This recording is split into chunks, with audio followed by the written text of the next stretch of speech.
Hola lectores, hoy vengo con este book tag Don Quijote de la Mancha original de Jan del canal de Trotalibros.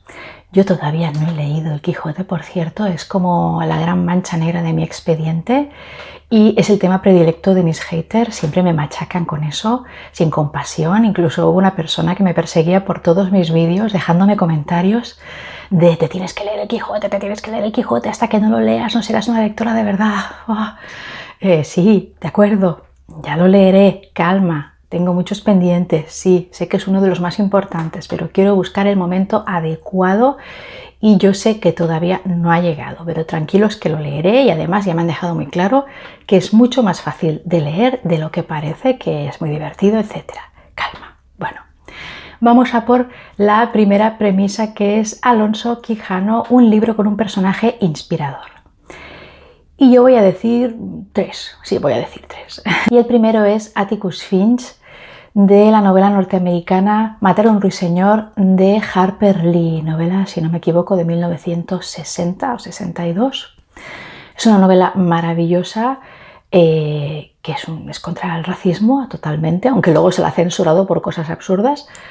Y en ella tenemos a un abogado, un padre de familia viudo, que es Atticus Finch, que es que cuando ves la película con Gregory Peck es que ya quedas prendado para siempre de ese personaje. En la historia juega un papel muy valiente porque es un hombre blanco que defiende a un hombre afroamericano acusado de haber violado a una chica blanca en los años 30 en América, imaginaos.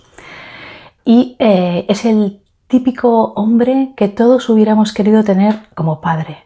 No porque no nos encante nuestro padre, independientemente de eso, es esa persona tan amable, tan sensata, tan buena, con unos principios tan elevados en el mejor sentido que quedas absolutamente enamorado. Además, la narradora de la historia, Scout, que es su hija de 8 años, nos la muestra desde su punto de vista todavía infantil, de niña que está creciendo, y eso todavía le da más valor a ese referente que ella tiene en su vida. La novela es maravillosa, tenéis reseña en el canal y por supuesto no dejéis de ver la película.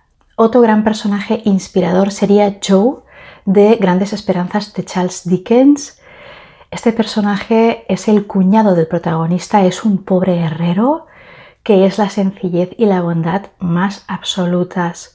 Sabéis que la novela la protagoniza Pip, que es un joven que desea dejar de ser pobre, que está hechizado por una joven, Estela, y quiere que ella se enamore de él, quiere ser digno de ella, y aspira a ser un caballero, aspira a vestir diferente, a hablar diferente, a tener buenos modales, a ser rico, etc. En cambio, Joe es el contrapunto perfecto a estas aspiraciones un tanto surrealistas de Pip. Y Joe es un modelo a seguir porque a lo largo de la novela demuestra que es fiel a sí mismo y que incluso consigue la felicidad sin dejar de ser él mismo y sin dejar de ser pobre y sencillo. Y no estoy diciendo que haya que ser pobre para ser feliz, simplemente que él se mantiene firme en sus principios, él es como es y no va a cambiar para el mundo, porque el mundo lo exija por determinadas cosas. Y eso es maravilloso. Pero sin ninguna duda el personaje que más me ha inspirado a lo largo de mi vida ha sido Jane Eyre, de la novela homónima de Charlotte Brontë, de mediados del siglo XIX. Esta novela fue muy importante para mí como persona. Yo la leí cuando tenía 20-21 años, recuerdo que estaba en un piso de estudiantes todavía.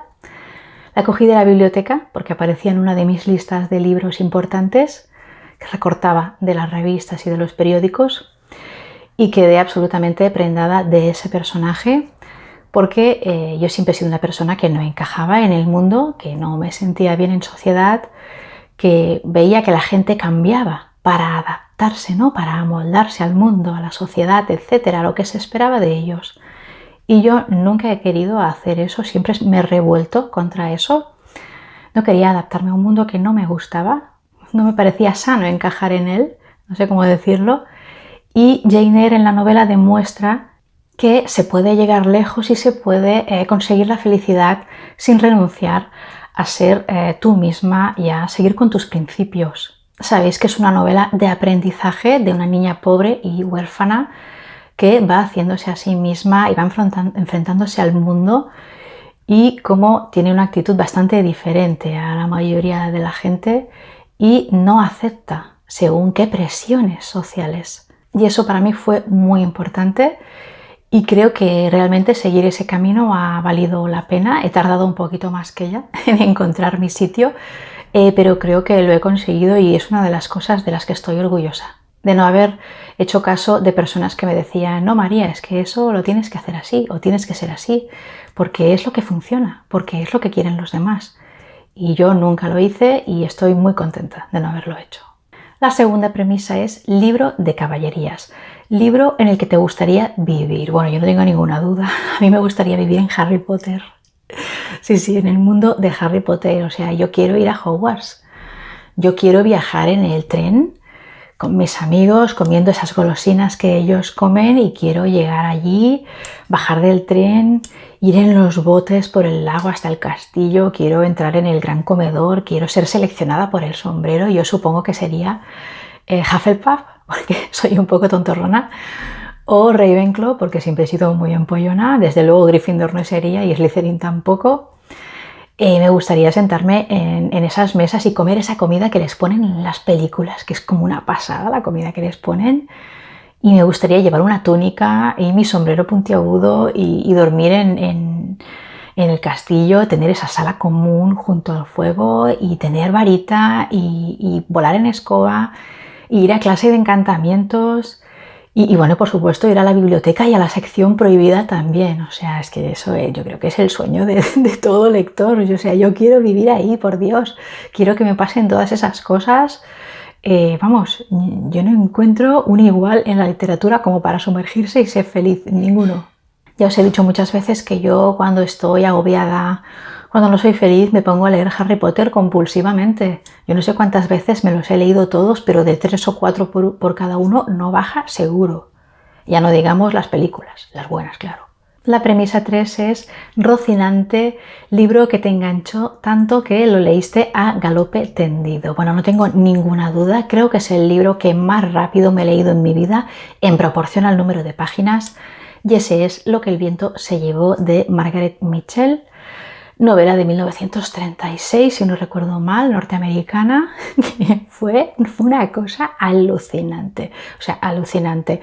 Lo leí cuando empezó la pandemia, con lo cual pude leer bastante libremente y tardé 2 semanas, pero a ritmo febril, leyendo por la noche hasta las 3 de la mañana, que yo normalmente soy de las que se duerme enseguida.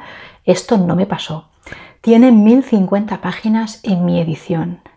Bueno, es un librazo que te hace comprender muchas cosas, que es apasionante en todo. O sea, tiene un ritmo impresionante, inigualable hasta la fecha para mí con ningún otro libro. Unos personajes maravillosos.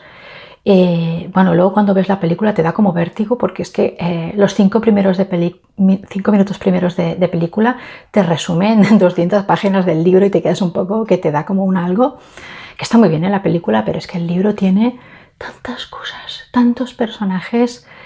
Es que es una cosa indescriptible. Yo no sé, me da rabia que no escribiera nada más Margaret Mitchell, porque es que hubiera dado de sí. Yo creo es que una persona que escribe un libro así tiene que poder escribir algo más. Y yo os lo recomiendo muchísimo, tenéis reseña en el canal, fue mi mejor lectura de 2020.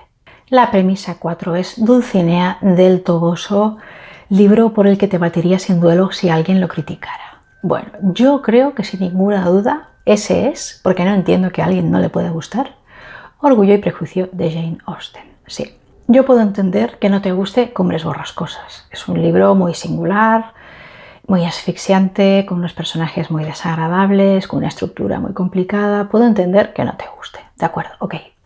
Puedo entender que no te guste Moby Dick. Puedo entender que es un libro con esas partes tan duras, tan descriptivas, tan filosóficas, que cortan la trama general. Lo puedo entender. Puedo entender que se te hagan demasiado pesado Charles Dickens, las novelas en general de Charles Dickens, que no te guste cómo se alarga, cómo se va al detalle de tantos personajes. Vale, de acuerdo. Puedo entender que se te hagan pesadas las descripciones de Víctor Hugo de algunos pasajes de sus grandes novelas. Ok. Puedo entender que Guerra y Paz se te haga demasiado largo. Vale, de acuerdo. Puedo entender que Zola se te haga demasiado pesado porque va demasiado al detalle y se te hace demasiado largo. Ok. Puedo entender que no te caiga bien Scarlett, la protagonista de Lo que el viento se llevó, de acuerdo. Pero que no te guste Orgullo y Prejuicio. Es una novela tan ingeniosa, tan vivaz, tan chispeante, tan divertida, con esos diálogos que te dan la vida. Sobre todo si eres mujer, que somos más emocionales, no puedo entender que no te guste. O sea, yo pagaría por no haberla leído nunca. Y además luego tienes 1001 adaptaciones para volar, que es que no sé cuál es más buena. A mí la que más me gusta es la de 2005, pero hay muchísimas buenas. En fin, que si no te gusta, te reto en duelo. La quinta premisa es Sancho Panza, tu personaje secundario favorito. Buah, esta es una pregunta muy difícil porque es que hay 1001 secundarios maravillosos. Podría citar un montón ya solo de Charles Dickens, pero me voy a quedar con el señor Bennet de la mencionada Orgullo y Prejuicio, porque sus réplicas, sobre todo a su esposa, son tan mordaces. Esa esposa que tiene histérica e hipocondríaca, yo creo que tiene frases absolutamente antológicas. Tiene, por ejemplo, esa pedazo frase a su hija Elizabeth que dice: «Te encuentras ante una alternativa desafortunada, Elizabeth. A partir de este día deberás ser una extraña para uno de tus padres. Tu madre nunca más te volverá a ver si no te casas con el señor Collins y yo nunca más te volveré a ver si lo haces». Es buenísimo, y si además le pones a la cara de Donald Sutherland en la adaptación que he dicho antes de 2005, es que está fantástico, está fantástico. Tiene sobre todo un momento al final de la película en el que se emociona, es que se ve que se le van a saltar las lágrimas. Qué buen actor, de verdad, qué buena escena. La sexta premisa es Yelmo de Mambrino, un elemento invulnerable que sea muy importante para ti en una novela. El autor, la nacionalidad, lugar, tema, estilo, o sea, algo que hace que irremediablemente compres ese libro, te lo quieras leer. Bueno, yo ya para empezar, es la época lo que me llama la atención. Me gustan más las novelas del siglo XIX para atrás, y en especial del siglo XIX. Veo siglo XIX, ya me vuelvo loca. Ya no digamos si es de la época victoriana. También tiendo a leer clásicos franceses e ingleses, son los que más me gustan. También tengo debilidad por algunos temas históricos, como por ejemplo la Revolución Rusa y también la Revolución Francesa. La Revolución Francesa, por ejemplo, la he leído recientemente en la novela El 93 de Victor Hugo, que está muy bien, aunque es una novela irregular. Y también en Lady Ludlow de Elizabeth Gaskell, que sabéis que es una novela que me gustó mucho. Tiene una parte de unas 100 páginas referente a la época del terror en la Revolución. Y si miramos libros de hace más tiempo, también leí hace ya años Historia de dos ciudades de Charles Dickens, que también tiene una parte que se desarrolla durante la Revolución Francesa y es muy interesante. Tengo más bien ensayos de estos temas, pero de vez en cuando también encuentro alguna novela. Y luego, en cuanto a estilo, tengo debilidad por la novela epistolar, sea realmente cartas o sea, por ejemplo, fragmentos de diario, como puede pasar con Drácula. Es un tipo de estilo que me gusta mucho, y de hecho hace tiempo subí un vídeo, un top de novela epistolar, porque la verdad es que tenía muchas ganas de hablaros de ese tipo de novelas. La séptima premisa es Aventura de los molinos de viento, libro breve que te ha dejado mucha huella. Y aquí voy a decir un libro que hace muchos años que leí, lo leí en mi adolescencia, y que no es otro que Requiem por un campesino español de Ramón J. Sender, un libro de 1953, muy breve, muy sencillo, pero que te deja noqueado, y tiene un final muy emotivo que recuerdo muy bien. Es curioso, es extraño realmente y extraordinario lo bien que recuerdo esta novela que leí en mi adolescencia. Ya os digo, cuando hay otros libros que leí en esa época, como por ejemplo La familia de Pascual Duarte de Camilo José Cela, que me gustó mucho, y en cambio es que literalmente no recuerdo absolutamente nada. Bueno, es una novela que narra la vida de Paco en un pueblo de la España profunda, justo antes de que empiece la guerra civil. De hecho, el libro termina cuando se inicia el conflicto. El autor estaba muy sensibilizado con este tema porque sus cuñados y su esposa fueron fusilados cuando empezó la guerra. Él pudo escapar, pudo marcharse al exilio con sus dos hijos, que eran dos bebés. Y es una novela que sientes mucho. Fue censurada, de hecho creo que inicialmente se tuvo que publicar en México. Es increíble cómo recuerdo incluso frases de esta novela, y sobre todo recuerdo muy bien el final y la última frase del final, que habla sobre todo de la complicidad del clero con el alzamiento, porque la Iglesia recuperó, con este alzamiento y con el franquismo, la Iglesia recuperó en España todo lo que había perdido en el siglo XIX con las desamortizaciones. Recuperó poder, recuperó propiedades, cambió totalmente la cosa para ella. Pensando en el clero en esa época, me he acordado de una anécdota, por llamarle de alguna manera, que nos contó un profesor, Borja de Riquer, en clase de historia del franquismo hace años. Nos leyó un informe que había hecho un sacerdote después de la guerra, durante la represión, sobre una persona a la que estaban persiguiendo, ¿no? desde la dictadura. Y él daba su opinión, le pedían su opinión y él, pues como parte del clero, que tenía un poder muy importante, pues daba su opinión sobre esa persona, sobre su conducta durante la guerra y qué se podía hacer con él. Y es que la última palabra del texto era fusilable. Ya, yo creo que ya no importa de qué bando seas, no me meto con eso, no quiero entrar en política, pero decir de una persona fusilable, en plan, si queréis lo fusiláis y si no, pues no pasa nada, me parece de una falta de empatía y de una maldad increíble. Es como decir, pues si quieres tiras esas botas viejas y si no, pues es igual, te las quedas. Quedamos en shock. La octava premisa es Aventura de los Batanes, libro del que esperabas mucho y te decepcionó. Bueno, yo voy a hablar de dos y voy a empezar. Bueno, os remito primero a mi book tag de libros frustrantes, donde ahí tenéis todo un abanico de ellos, pero voy a hablar de la pretendida precuela de Jane Eyre, que es El ancho mar de los sargazos, de Jean Rhys. Bueno, es que me horrorizó. Con este libro me pasa un poco como con la adaptación de Drácula de Francis Ford Coppola, que hiere mi sensibilidad. Ay, a ver, es que yo la leí con mucha ilusión y me puso de los nervios, pero de los nervios porque destroza el personaje del señor Rochester, que para mí es muy importante, como sabéis. Bueno, es que hasta eché el libro de mi casa, no lo tengo, ya no lo quería ni tener. O sea, es que me pareció un atentado contra Jane Eyre. Yo entiendo lo que tiene de bueno la novela, lo que tiene de bien escrita, por ejemplo, la parte que ocurre en las Antillas está bien, es muy costumbrista, tiene cierta delicadeza al contar las cosas. Entiendo que es inteligente hacer una precuela hablando de ese personaje misterioso de la novela Jane Eyre, pero lo que hace con el señor Rochester, pues a mí no me gustó nada y por eso pues no, es libro non grato en mi casa.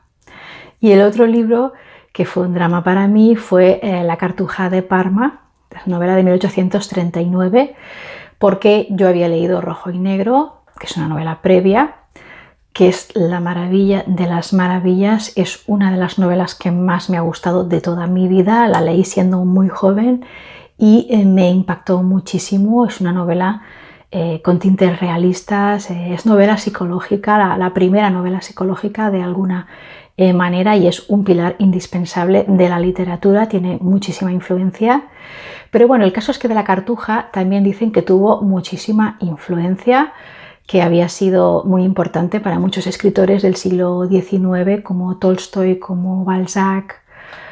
Era una novela inconmensurable para ellos, ¿no? Y yo la leí con mucha ilusión.